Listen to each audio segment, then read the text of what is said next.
Okay, now let's talk about letters of recommendation.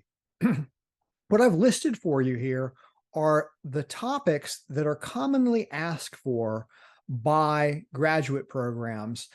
So that means that each one of the person who is writing a letter of recommendation for you needs to answer, if not all, most of these questions.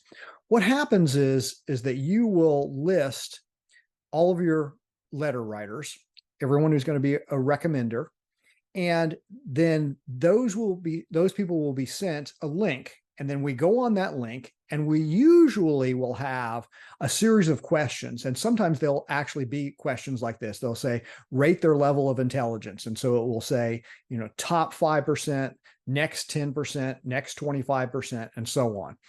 And they'll do that for sometimes all of these. Sometimes they've got their own unique question that they'll ask about it. In some cases, they'll just say upload a letter.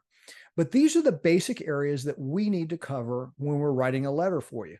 The important thing to keep in mind about this is that we have to know enough about you to do that.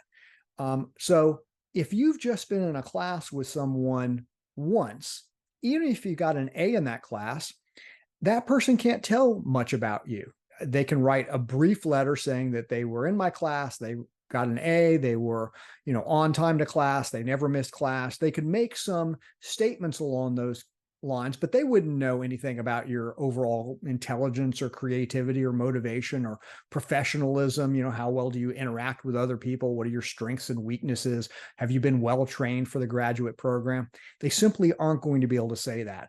And that's a problem I found so often is I will get requests to write letters of recommendation from students that I hardly know at all. And I would like to be nice and write something good, but writing a tepid letter of recommendation is often worse than writing no letter of recommendation.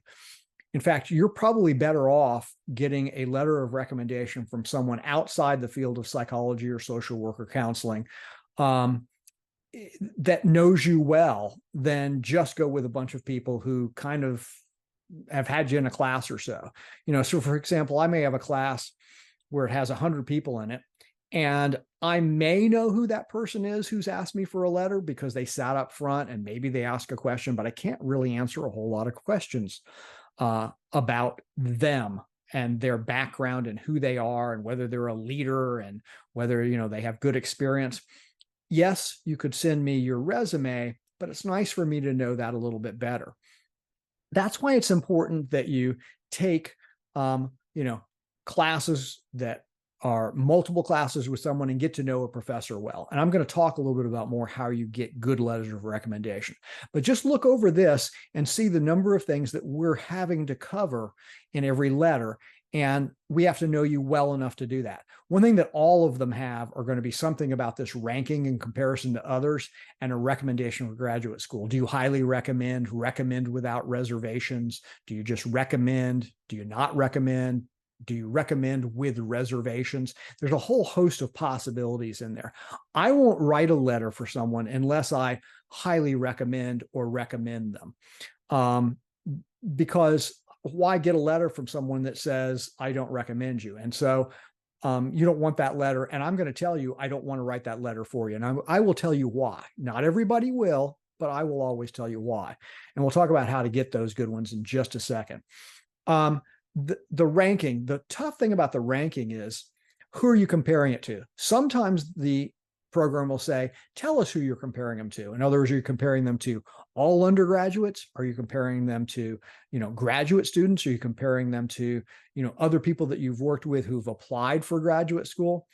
That makes a lot of difference in terms of the rankings.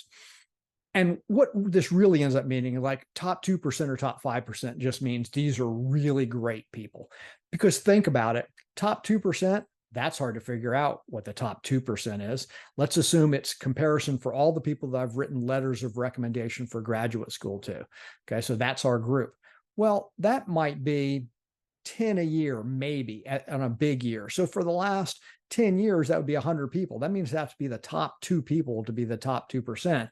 But I could think I won't write a letter unless I think somebody is really good. So at least the top 25% before I'll even consider writing a letter for them. And top 25% for me would be top 25% of students that are interested in possibility of going on to graduate school.